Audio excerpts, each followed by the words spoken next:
dekad yang lalu merupakan titik bersejarah apabila tertubuhnya Wakaf An-Nur Corporation Berhad yang dikenali sebagai Kumpulan Wakaf An-Nur Berhad pada ketika itu.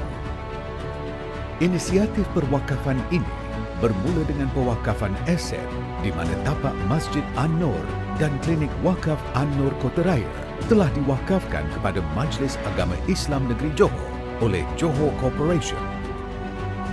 Bergerak terus ke hadapan di dalam inisiatif pewakafan, konsep wakaf saham diperkenalkan. Wakaf An-Nur menjadi pelopor pertama di dalam konsep pewakafan ini. Melihat kepada perkembangan operasinya, Kumpulan Wakaf An-Nur ditukar nama kepada Wakaf An-Nur Corporation Berhad pada tahun 2009. Ini disusuli dengan termeterainya Perjanjian Persefahaman MOU di antara Johor Corporation dengan Majlis Agama Islam Negeri Johor, di mana Wakaf An-Nur dilantik sebagai Nazir Khas, berperanan untuk menguruskan aset dan saham syarikat yang telah diwakafkan oleh Johor Corporation. Pada 2017, Wakaf An-Nur bersifat lebih inklusif dengan membuka peluang kepada orang ramai untuk berwakaf menerusi wakaf saham Lakin Sentral. Langkah memperkenalkan wakaf saham ini ternyata telah memberikan manfaat yang lebih besar kepada masyarakat, terutamanya kepada golongan yang memerlukan. Sekaligus, ianya memacu pembangunan sosioekonomi ummah.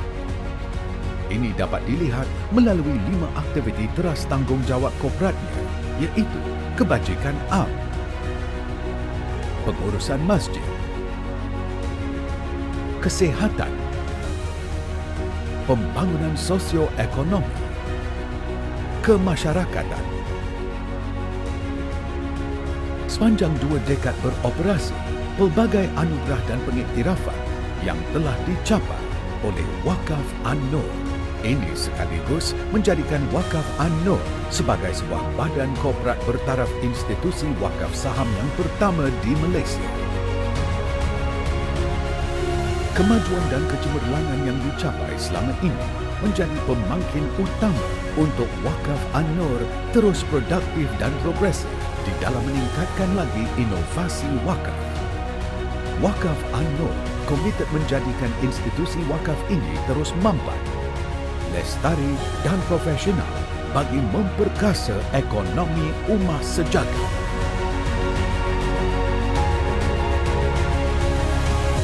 Wakaf An-Nur, 2 dekad bermakna, 2 dekad membela.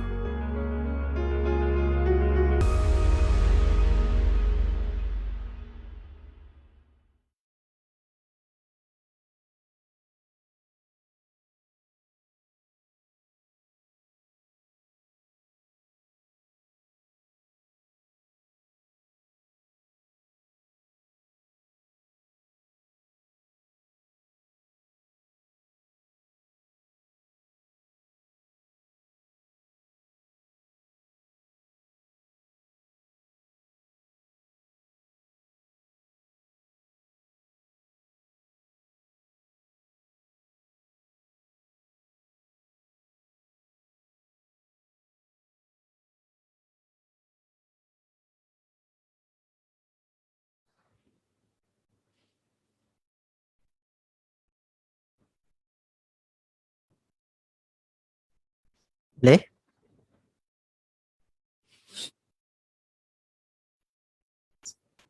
Auzubillahi minasyaitonirrajim. Bismillahirrahmanirrahim. Assalamualaikum warahmatullahi taala wabarakatuh. Alhamdulillahirabbil alamin wassalatu wassalamu ala rasulina sayyidina Muhammad wa ala alihi wa sahbihi ajmain. Amma ba'. Alhamdulillah, alhamdulillah, thumma alhamdulillah. Syukur kita banyak-banyak ke hadrat Allah Subhanahu wa taala. Pada malam ini Allah masih lagi bagi kesihatan yang baik, kelapangan masa, kesempatan untuk kita melaksanakan amal ibadah dan juga ruang dan peluang untuk kita sama-sama duduk dalam majlis ilmu, juga yang disebutkan taman di antara taman-taman syurga Allah Subhanahu Wa Taala. Siapa-siapa yang ada keinginan cita-cita nak masuk ke dalam syurga Allah di akhirat kelak, maka dia kena jinak-jinakkan dirinya untuk sentiasa berada di dalam syurga yang ada di dunia. Syurga yang ada di dunia ini tidak lain tidak bukan adalah halaqatuz zikr, iaitu majlis-majlis ilmu. Mudah-mudahan kita diberkati insya-Allah. Jadi sebelum kita nak mula pengajian kita pada malam ini, saya bersemangat, saya rindu kepada tuan-tuan dan puan-puan yang hadir pada malam ni bersama-sama dengan kita dalam majlis untuk kita mendekatkan diri kita dengan Al-Quran. Suka untuk saya sampaikan satu saja pesanan untuk diri saya dan tuan-tuan, kita belajar walaupun dia simple, kita nak memperbaiki makhraj huruf daripada sebutan dan sebagainya, maka kita ambil peluang dengan satu huruf yang kita baru belajar tersebut, kita sampaikan kepada suami kita, sampaikan kepada isteri kita, pada anak-anak kita, lebih-lebih lagi dia akan jadi satu jariah ilmu yang berpanjangan walaupun satu huruf. Bayangkan kalau dalam satu hadis Nabi sebut wala ya'kulu ta'amaka illa taqiyun, pastikan makanan yang kamu buat masak-masak banyak tu biar bagi orang bertakwa makan, biar bagi orang beriman makan. Kerana apa disebut oleh para ulama wa yusrifu quwwatat ta'am ila bi'ibadatillah. Mungkin saja lepas mereka makan, mereka ada tenaga, mereka melaksanakan amal ibadah, kita akan mendapat jariah pahalanya. Lebih-lebih lagi dalam majlis, lebih lagi dalam ilmu khusus dalam Al-Quran. Kita ajar anak kita lebih mahir dalam sebutan, lebih lagi mempelajari Al-Quran.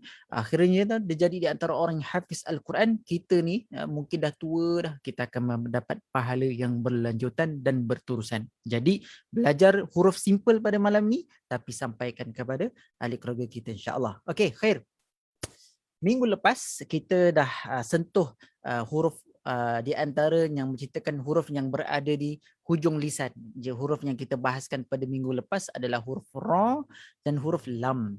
Cumanya saya sedikit saja sebab saya dah muatkan satu slide yang saya nak tunjukkan kepada tuan-tuan. Okey, ra seperti mana kita dah sebut sebelum ni, tarful lisan, iaitu bahagian hujung lisan itu diangkat ke atas. Hujung lidah kita ni diangkat ke atas.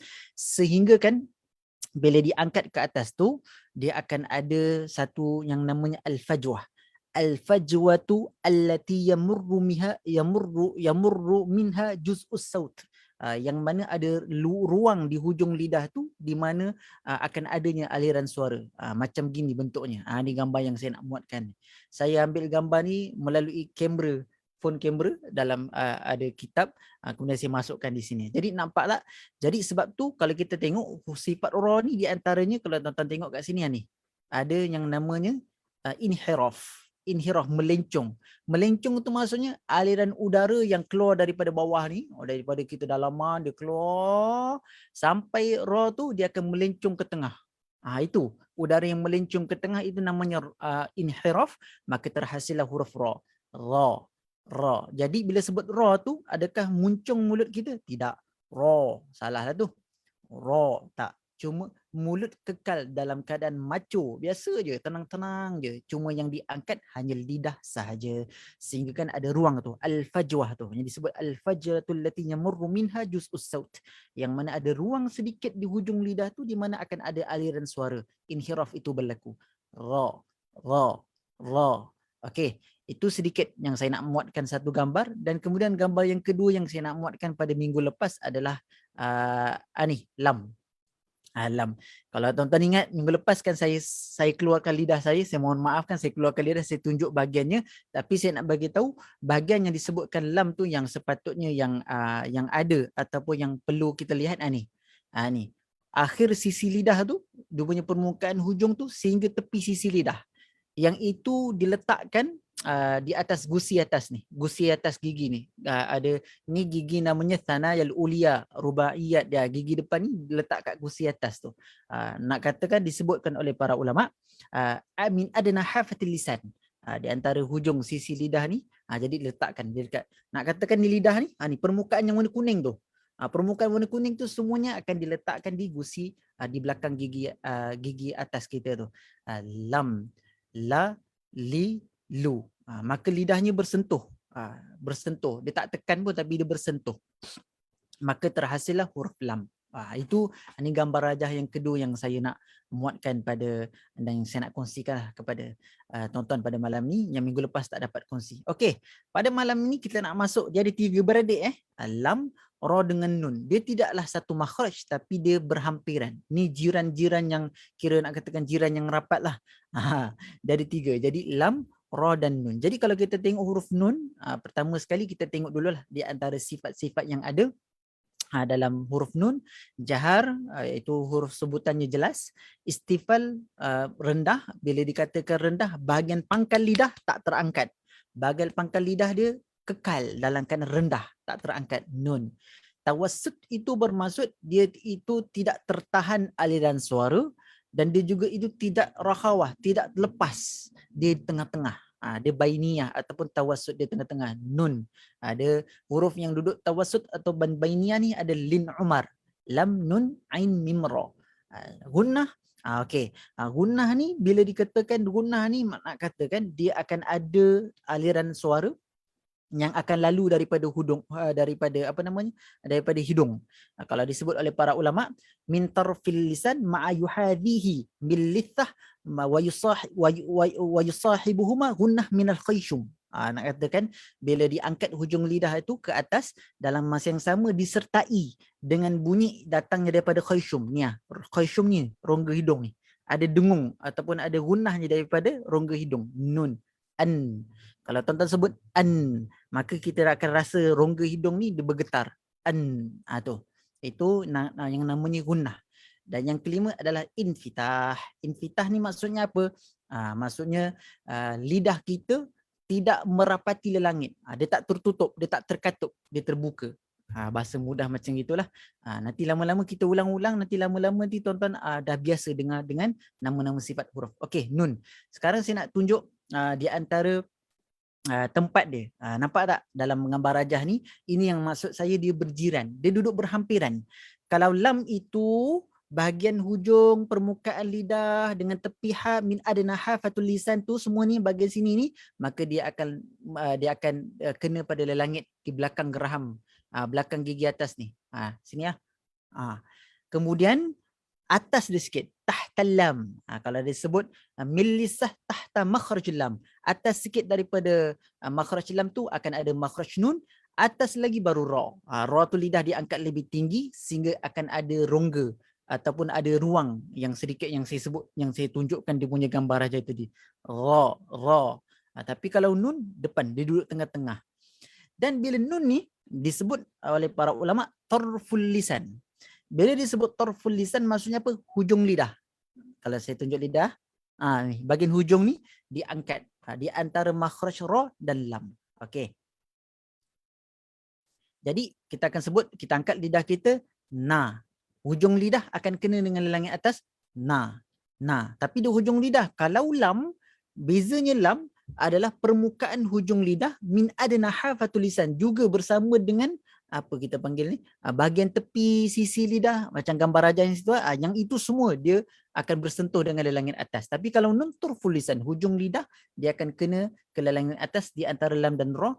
Na, ni, nu, an, in, un. Okey. Kita tengok apakah kesalahan yang umum yang berlaku pada huruf nun. Yang pertama adalah kesalahan yang pertama memantulkan huruf nun itu memantulkan ketika menyebutkan huruf nun. Macam mana ayat dia ni? Ni mungkin ayat dia kurang tersusun, tapi maksudnya apa?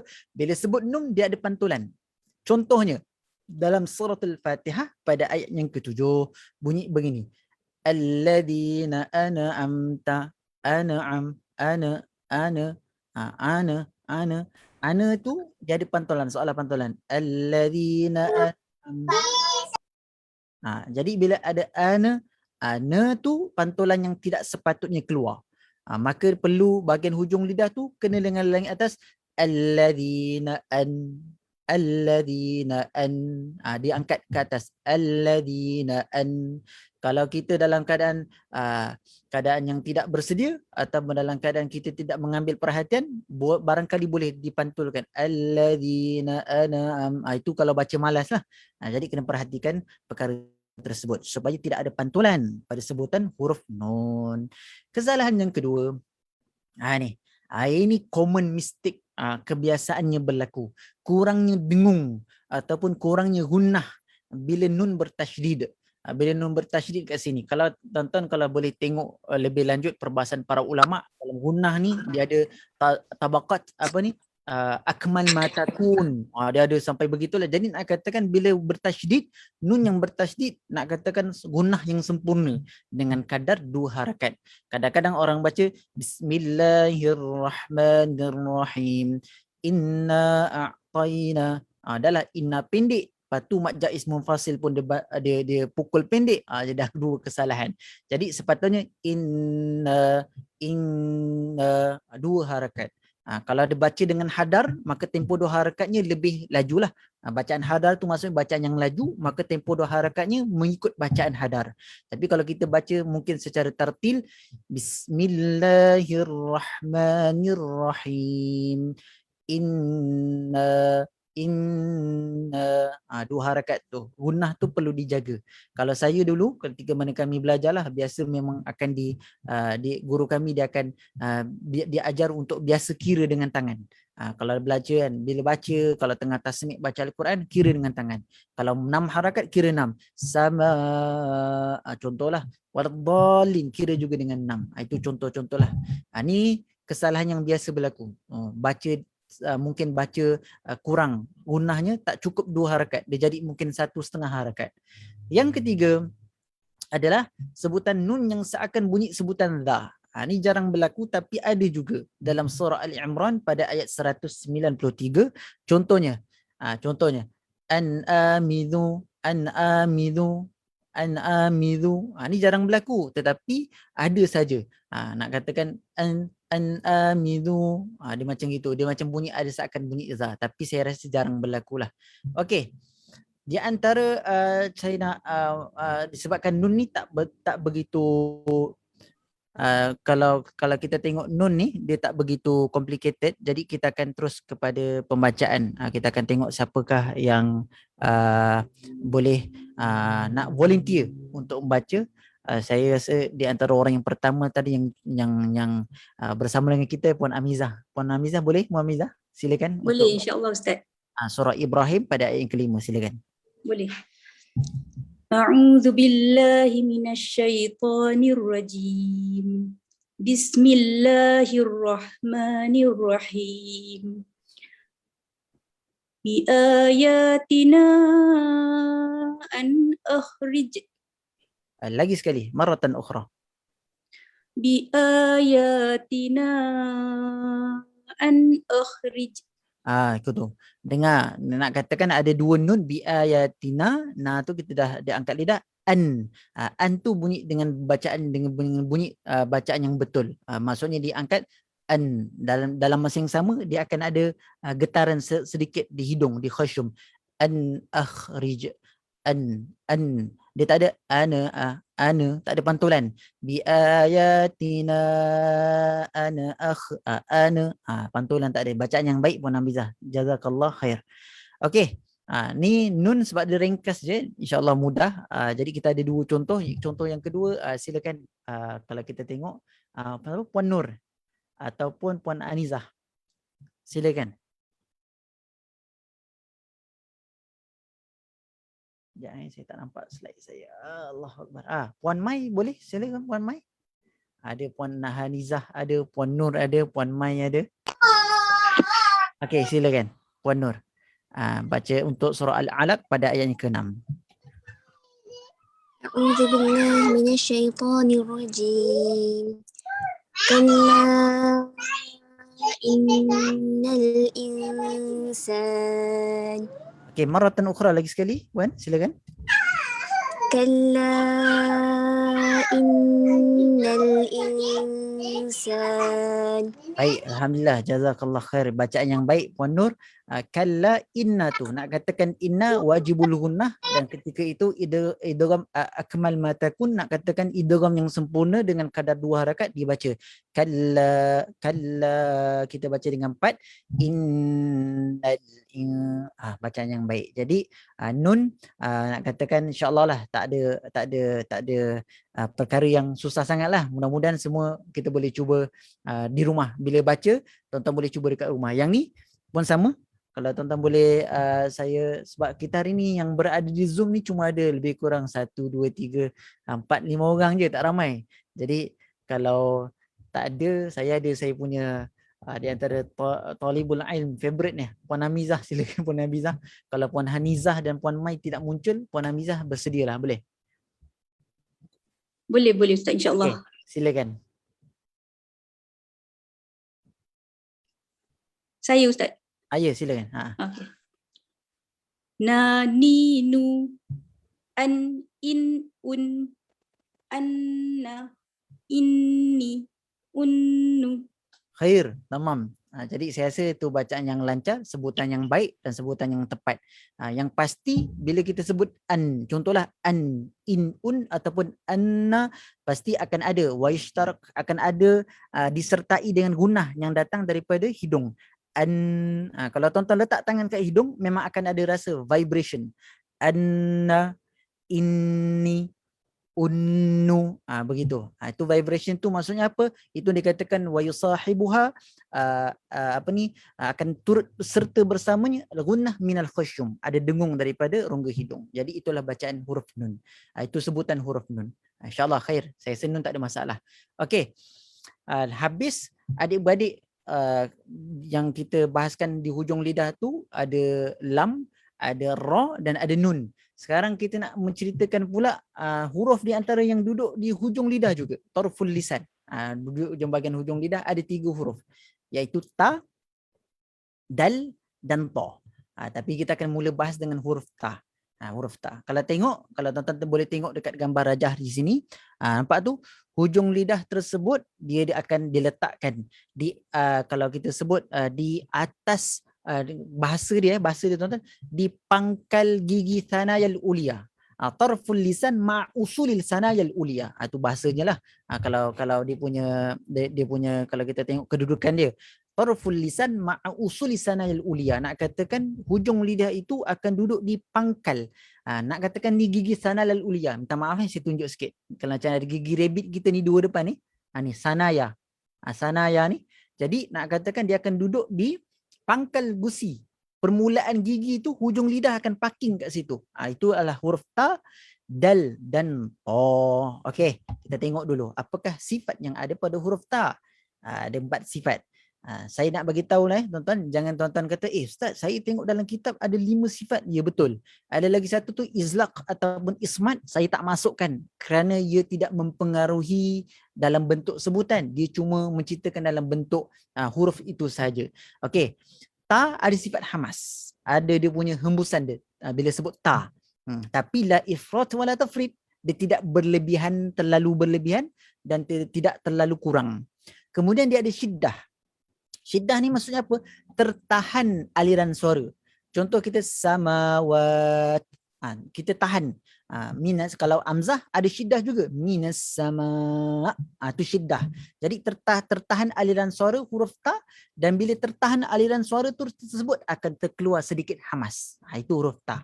Nanti kita akan cerita macam mana hamas yang dikatakan tentang huruf ta ni.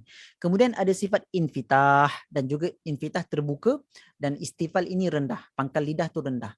Okey, kita nak tengok di antara kesalahan umum yang biasa dilakukan dalam menyebut huruf ta. Yang pertama, menyebut huruf ta dengan aliran nafas yang berlebihan.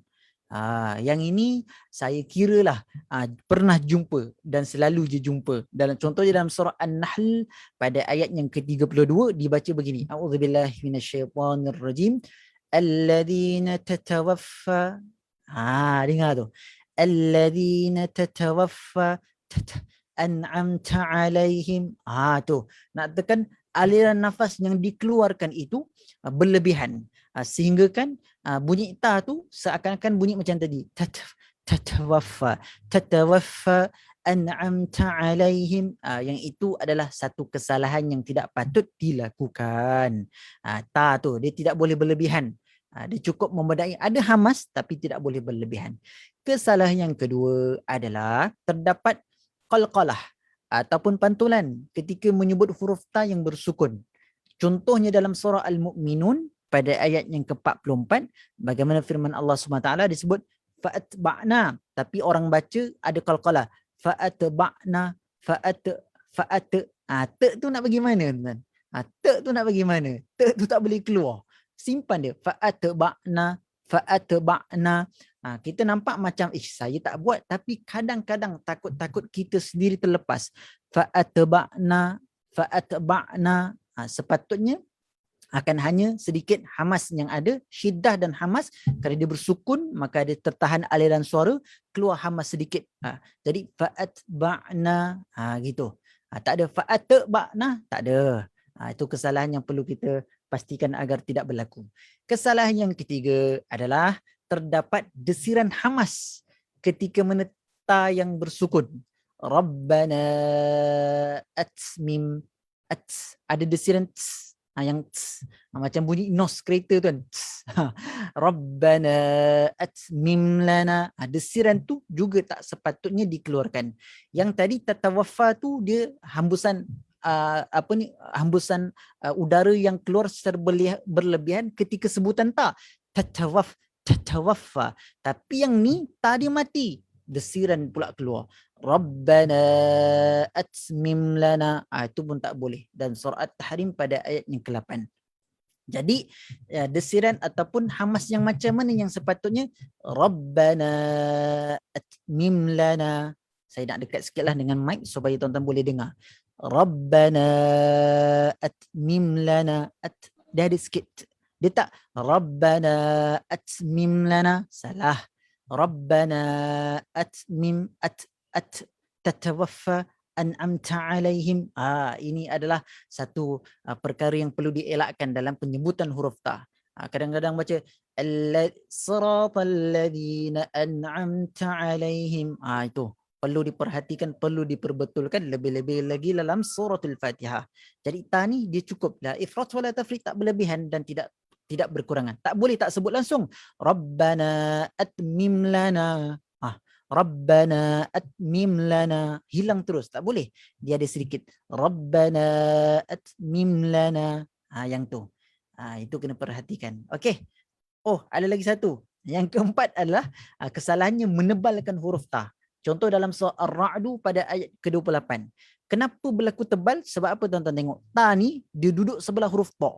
Ta ni hurufnya tinggi, isti'ala. Kita sebut ta.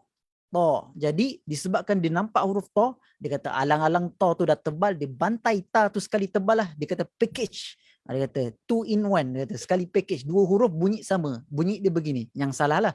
Tatma'in, tatma'in. Sepatutnya kekalkan ta tu, macam saya sebut, hujung lidah diletakkan di pangkal gusi. Pangkal gusi pula. Pangkal permulaan gigi depan ni. Ta. Jadi ta. Kita sebut dulu. Ta. Baru masuk pada ta. Ta ni pula, kejap lagi kita nak bahas. Tapi alang-alang saya ceritakan tentang ayat ni. Jadi ta ni nak katakan kedudukannya sama. Hujung lidah itu tetap sama juga. Duduk di usul lisanayal ulia. Duduk di permulaan gigi geraham, gigi depan dalam bahasa Melayu apa? Ustaz Ridwan tahu Ustaz Ridwan? Gigi depan ni. Saya tahu dia namanya sanaya lah. Gigi kacip. Gigi kacip. Gigi kacip. Betul gigi kacip. Ni gigi kacip. Jadi permulaan gigi kacip tu tumbuh, dekat situlah hujung lidah kita letak. Itu bahasa dia. Jadi ta pun sama. Kedudukan ta pun sama. Hujung lidah itu akan letak di apa saya sebut di permulaan gigi kacip tu, di antara gusi dengan gigi tu. Tu ta pun sama. Cuma bezanya ketika mana menyebut ta, bahagian pangkal lidah, bahagian yang dekat dengan anak tekak tu dinaik tinggi. Tak nampak. Ni dinaik tinggi. Itu beza ta dengan ta. Jadi sebut balik ta. Tatma'in. Kalau bunyi lambat lah. Kalau nak dengar bunyi transition dia, ta. Masa sebut ta tu, ta, kemudian diangkat bahagian pangkal untuk mematikan huruf ta. Tatma'innal qulub. Tatma'innal. Dia tak boleh sekali. Yang salah begini. Tatma'innul. Tatma'in. Dia terus sekali. Sepatutnya ta. Tatma'in. Dia ada ta. angkat bahagian pangkal lidah. Agak sedikit rumit, tapi kita boleh praktis. Kita boleh praktis. Kita akan boleh cuba untuk praktis supaya kita dapat bacaan yang baik. Okey. Sekarang ada tiga ayat ataupun tiga kita memerlukan kepada tiga pembaca lah. Jadi silakan. Oh subhanallah, ni sahibul mukri kita ni. Syekh Aiman Mukri, seorang qari. Silakan tuan. Oh, Tuan Aiman ada? Nampaknya Tuan Aiman tidak, mikrofonnya masih belum menyala. Ataupun Cik Abu Salihin, silakan Cik Abu Salihin. Cik Abu Salihin, Cik Aiman Mukri, ataupun Cik pula, minta maaf, Puan Syakirah Salikin. Saya rasa Puan Syakirah boleh cubalah. Boleh. Okey. Baca dari satu Macam mana? Ya, nombor 1 punya. Suratul Fatihah pada ayat yang ke-7. Syaitanirrajim. An'amta alaihim. Okey, lagi sekali. An'amta alaihim. Alhamdulillah, khair, jazakillah khair kathiran tayyiban mubarakan fik. Terima kasih. Bacaan yang baik, kita bila tengok huruf ta itu, maka dia tidak ada pun yang namanya hamas yang berlebihan ataupun lepasan ulun. Contoh an'amta alaika. Jadi dia cuma meletakkan hujung lidah itu di apa namanya saya sebut tadi, di permulaan gigi kacip. Permulaan gigi kacip, ataupun bahasa lebih mudahlah, di antara gusi dan gigi depan kita. An'amta alaihim. Bacaan yang baik. Terima kasih kepada Puan Syakirah. Okey, yang nombor 2. Silakan Cik Aiman. Syekh, kita boleh panggil Syekhul Mukri. Silakan. Nombor 1 ni. Yang nombor 2. Assalamualaikum. Waalaikumsalam. Dia hantar askar dia. Okey, boleh. Suratul Baqarah pada ayat ke-87. Silakan. Silakan. Bismillahirrahmanirrahim. An'amta alaihim. Nombor 2 dek. Nombor 1 dah baca tadi. Nombor 2. Suratul Baqarah ayat 87. Boleh cuba. Wa fariqan taqtulun. Sekejap, saya pun lupa saya nak tengok huruf apa tadi. Okey, baik semula. Huruf ta. Lagi sekali. Saya terkesima dengan bacaannya. Okey, lagi sekali dek. Wa fariqan taqtulun. Okey. Okey. Okey, kita tengok. Kita nak tengok pada ta dengan qaf tu. Ini yang apa saya nak sebut adalah kesilapan ketika mana kita kadang-kadang menebalkan huruf ta kerana terpengaruh dengan huruf qaf. Kita tengok, alamak, ada qaf lah. Qaf boleh duduk kat situ pula, mati pula tu. Qaf adalah sifat isti'la tinggi. Qiqu. Jadi kita pun bantai. Fafariqan taqtulu. Taqa. Nampak tu? Ta, bunyi ta tu. Ta. Jadi macam saya sebut tadi. Kita pisahkan ta bagi hak dia yang tersendiri. Qaf kita bagi hak yang tersendiri. Maka kita akan baca wafariqan ta. Kemudian qaf kan kita dah belajar. Qaf tu bahagian dekat dengan pangkal lidah tu dia akan sentuh dengan langit atas qa. Jadi wafariqan ta wafariqan taqtulun. Yang salah wafariqan taqtulun. Tu dia package. Ta dengan qaf dah duduk sekali dah dalam bungkus, macam bungkus teh ais tu, dah satu bungkus dah, dia dah duduk dalam tu dah. Taqtulun. Sepatutnya kita pisahkan hak ta dengan qaf, jadi taqtulun. Huruf tu tetap sama, hujung lidah di pangkal permulaan gigi. Taqtulun. Taqtulun. Dia tak boleh taqtulun. Taqtulun. Itu sekali. Dia kena taqtulun. Dia kena ada bagi sedikit hak pada ta dan hak pada qaf. Ini yang kesilapan yang kita bahaskan tadi tu. Tidak boleh menebalkan. Tatma'innal qulub. Terima kasih kepada pelapis mukri kita, Syekh Aiman Mukri. Jazakallah khair kathiran tayyiban mubarakan. Okey, Tuan Abu Salihin. Yang ketiga dalam suratul Baqarah pada ayat 154. Silakan. Silakan Tuan Abu Salihin. Kalau tak ada pun Tuan Abu Salihin belum bersedia, saya ada nampak nama Inayah Salikin. Saya rasa Inayah Salikin, Syakirah Salikin ni adik-beradik ni. Salikin ni kalau saya dia pakar tajwid, dululah arwahnya di antara orang yang pakar tajwid di Selangor. Silakan, ni anak-anaknya lah ni, subhanallah. Silakan Cik Inayah. Yang mana Ustaz? Yang nombor 3, Surah Al-Baqarah pada ayat 154. A'udzu billahi minasyaitonir rajim. Fi sabilillahi amwat.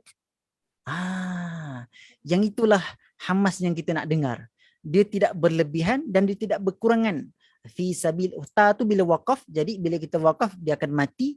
Yang kesalahan yang berlaku fi sabilillahi amwat, langsung tak bunyi. Kesalahan yang nombor 2, fi sabilillahi amwat, berlebihan. Jadi dia kadar-kadar som-som ataupun duduk dalam keadaan yang di tengah-tengah seperti mana dibaca oleh Cik Inayah tadi, bacaan yang sangat baik. Fi sabilillahi amwat. Tu amwat. Dia ada sedikit saja, tak berlebihan dan tidak berkurangan. Sangat tepatlah. Terima kasih kepada Cik Inayah Salikin. Jazakillah khair kathiran tayyiban mubarakan fik. Alhamdulillah. Kita masih ada lagi ke Ustaz Ridwan? Masih ada masa lagi insya-Allah. Okey. Ni insya-Allah tak susah pun. Saya masih menanti Cik Abu Solihin, Cik Hanizah masih belum muncul lagi. Kalau tak ada volunteer, boleh silakan Puan Namizah lah. Banyak pahala Puan Namizah malam ni, insya-Allah. Okey, boleh Puan. Okey. Ta, ti, tu, at, it, ut, atta, itti, uttu. Khair, tamam. Jadi bila kita dah belajar, kita tahu hujung lidah kita ini akan bersentuhan di antara gusi dengan gigi kacip kita ni, sanayul ulia ni. Jadi bila kita sebut latihan praktikal ni, kena buatlah ta, ti, tu. Kalau sebelum ni kita sebut ta, kita tak tahulah, janji bunyi je. Ta, ti, tu. Okey. Tapi bila kita dah belajar, kita cuba fokuskan lidah kita, hujung lidah letak di antara hujung lidah di usul sanayul ulia, permulaan gigi kacip tu. Ta, ti, tu, at, it, ut, atta, itti, uttu. Terima kasih kepada Puan Amizah, bacaan yang baik dan sebutan yang tepat. Alhamdulillah. Khair. Okey. Kita lagi satu huruf boleh InsyaAllah kita lagi satu huruf, dal. Ni huruf terakhir insyaAllah pada malam ni. Dal macam saya sebut juga, dia ni adik-beradik. Dia mutajasinain. Huruf ta, dal dengan lagi satu to yang kita akan belajar nantilah. Tapi ta dengan dal ni sama juga kedudukannya, iaitu hujung lidah itu diletakkan di antara gusi dengan permulaan gigi kacip. Sama juga. Da. Kita tengok dulu di antara sifat yang ada, jahar, istifal, syiddah. Bila sebut syiddah ni maksudnya tertahan aliran suara. Contoh kalau kita berhenti ahad, tertahan huruf dal, maka akan adanya qalqalah. Ahad, dan dia infitah, terbuka. Lawan infitah itbaq.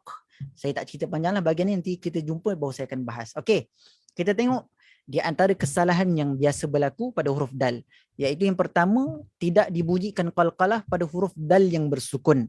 Contohnya dalam surah Al-Ikhlas pada ayat yang ketiga, lam yalid wa lam yulad. Nampak tak ada kecacatan, iaitu tidak ada qalqalah. Lam yalid wa lam yulad. Maka tidak bolehlah, sepatutnya ada pantulan lam yalid wa lam yulad. Begitu. Okey, kesalahan yang kedua yang mungkin saja ada berlaku, yang ni saya rasa bukan ada berlaku, kebiasaan kita meletakkan hujung lidah di lelangin atas. Tak percaya. Kalau tuan-tuan tak percaya, tuan-tuan sebut dal sekarang ni. Dal. Sekarang cuba sebut dal. Jangan kita praktis apa yang kita baru belajar tadi. Ikut dal yang kita dah biasa sebut sebelum ni lah. Ba, dal ladzi. Kita sebut dadu. Cuba tuan-tuan kat rumah sebut dadu. Dadu. Cuba tengok fokus lidah kita kat mana. Sebut dadu. Lidah tu tuan-tuan dia duduk macam ni. Macam mana kamera begini, dia gini, dadu, dia duduk ke atas, hujung lidah tu dia duduk kat langit atas, dadu. Jadi bila baca dalam surah Al-Kahfi ni contohnya, bimithlihi madada, gitulah bunyinya. Bunyinya memanglah seakan-akan betul, seakan-akan bunyi dal, tapi kurang sedikit saja, kurang tepat. Saya ulang balik bimithlihi madada. Bila saya sebut madada tu lidah saya macam kontot ke atas. Bimithlihi madada. Tapi inilah dal yang biasa disebut oleh orang kita lah, orang Melayu. Dal kita sebut, saya selalu sebut dal Melayu lah. Bimithlihi madada, adada, da. Kalau tuan-tuan boleh fokus lidah tu dikontot. Lidah tu dia naik ke atas langit. Da, adada. Tapi sepatutnya apa yang kita belajar tadi? Ni. Hujung lidah dia diletakkan di antara gusi dan gigi atas tu. Permulaan gigi kacip tu. Da. Jadi bila kita dah letakkan di tempatnya, kita dah tahu, kat situ tempat dal. Jadi kita cuba. Bimithlihi madada. Jadi dalnya itu akan bunyi kedengarannya disantun dengan lebih lembut, ringan, dan dia akan bunyi dal Arab lah. Dal Arabi. Bimithlihi madada. Yang tadi kita sebut madada. Tu. Madada. Madada, dadu. Tu betul tu Dik. Jadi itu nak katakan kita boleh cuba perbaiki. Rupa-rupanya baru saya tahu makhraj dal hujung lidah itu dipangkal gigi kacip. Da. Bimithlihi madada. Tu dia akan santun dia lebih lembut dan ringan. Okey, kesalahan yang ketiga adalah menebalkan huruf dal. Contoh dalam surah Al-Adiyat pada ayat yang ke-10, fis sudur. Sebabkan sad tu dah berbaris dhamma, fis su. Dia dur tu ditambah sekali, fis sudur. Sepatutnya macam saya sebut, dal itu di hujung tu. Fis sudur, dur. Dia tak fis sudur, dur. Fis sudur. Dal yang didomahkan tu tapi dia tak tebal, dur. Dia fis sudur. Fis tu pula, sad pula nak bahas pula. Sad tuan-tuan jangan muncung Kalau siapa-siapa yang baca fis, itu kurang tepat. Tapi kita belum sampai huruf sad, saya tak nak bahas lah. Dia kena fis sudur. Dal, hujung, da, di, du, fis sudur. Okey, kita tengok. Pendek je, dah ada 2 contoh saja. Saya persilakan kepada Puan Hanizah Hashim. Belum keluar lagi ni Puan Hanizah. Puan Hanizah Hashim belum keluar lagi. Silakan Puan Hanizah, alhamdulillah. Boleh? Silakan Puan, cuba. Bismillahirrahmanirrahim. Qul huwallahu ahad. Tu dia. Al-qalqalah yang ada di hujung. Huruf qalqalah, qaf, tha, jim, dal duduk pula dekat hujung kalimah, dia akan jadi qalqalah kubra. Kalau duduk tengah-tengah ayat, qalqalah sughra. Duduk di hujung ayat ada tambah tasydid, dia akan jadi qalqalah akbar. Jadi bacaan tadi ada pantulan qalqalah. Baiklah. Qul huwallahu ahad. Okey, bacaan yang baik. Terima kasih kepada Puan Hanizah. Okey, dalam contoh yang kedua, surah Al-A'raf pada ayat ke-111. Manil mutatawwi'. Siapa nak volunteer? Silakan. Kalau Syakirah. Ni Cik Syakirah boleh. Cik Syakirah okey. InsyaAllah Ustaz. Baik, cuba. Bil madain. Maratan ukhra, lagi sekali Puan Syakirah. Cuba lagi sekali.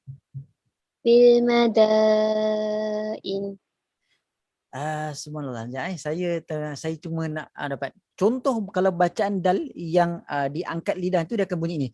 Fil mada. Tu bunyinya. Fil mada. Tapi kalau bacaan yang diletakkan di hujung lidah dia akan bunyi begini. Fil mada. Dia kalau disebut dalam bahasa hadza farqun khafif. Dia punya dia punya perbezaan tu sangat halus dan nipis. Yang saya dapat dengar dia perbezaannya nipis. Dal yang bila diletakkan di hujung dia akan jadi lebih lembut. Saya rasa Puan Syakirah dia letak di hujung lidah. Jadi bacaan yang betul. Fil mada. Maaf. Fil mada. Kalau biasa kita baca fil mada, fil mada, lidah kita kontot kat dalam. Cuba tuan-tuan cuba kat rumah dan tengok lidah kita. Cuba bayangkan lidah kat mana. Fil mada, dekat dalam je lidah tu. Tapi kalau kita keluarkan lidah tu, letak di tempatnya sini, maka fil mada. Dal tu santunnya dengan ringan, lembut dan lebih sedap didengari. Okey, jazakillah khair kepada Puan Syakirah, Puan Syakirah Salikin. Terima kasih banyak, jazakillah khair. Okey. Yang terakhir. Ni yang kita nak dengar ni. Terakhir ni saya rasa Puan Abiza dah banyak kali dah. Puan Nur lah. Puan Nur. Dia duduk sekali berantai. Okey, Puan Nur silakan. Bismillahirrahmanirrahim. Da, di, du, ad, id, ud, adda, iddi, uddu. Baik, khair bacaan. Betul-betul bacaan yang baik, Cuma saya nak Puan Nur boleh tak cuba baca yang atas sekali tu sekali. Dan itu saja. Da, di, du. Okey, khair. Bacaan yang sangat baik. Jadi kalau kita boleh dengar, saya bagi satu contoh. Kalau dal yang tidak diletakkan pada hujung lidah itu letak tempatnya akan bunyi begini. Da, di, du. Da, di, du. Tapi kalau diletakkan di hujung, da, di, du. Da, di, du. Dia akan jadi danya lebih lembut dan ringan. Ad, id, ud, adda, iddi, uddu.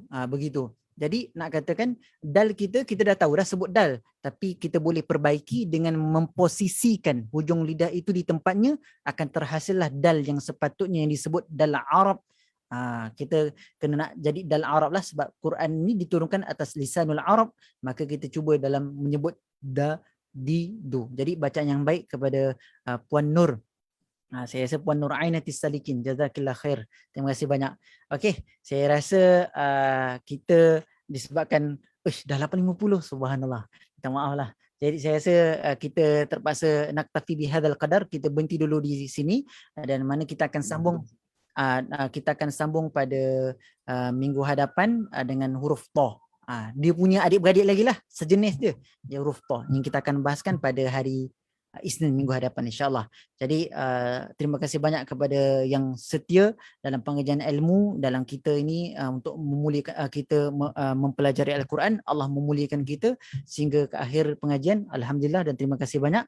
Dan insyaAllah kita akan bertemu pada hari Isnin minggu hadapan. Dalam masa yang sama, Ustaz Ridwan ada poster yang seperti manalah yang saya suka untuk saya kongsikan kepada tuan-tuan semua. Kita masih lagi membuka ruang dan peluang untuk sama-sama menginfak untuk dalam tabung Palestin, juga kepada tabung kepada bantuan makanan ataupun kita sebut gerobok rezeki kepada mereka-mereka terjejas yang mana boleh disalurkan kepada akaun-akaun yang saya rasa tertera lah di paparan sekarang, yang menunjukkan di antara ruang untuk kita bersedekah kepada mereka yang memerlukan. Dia akan dapat menyempurnakan pahala kita dengan Allah dan akan dalam masa yang sama juga akan menyempurnakan hubungan kita sesama manusia.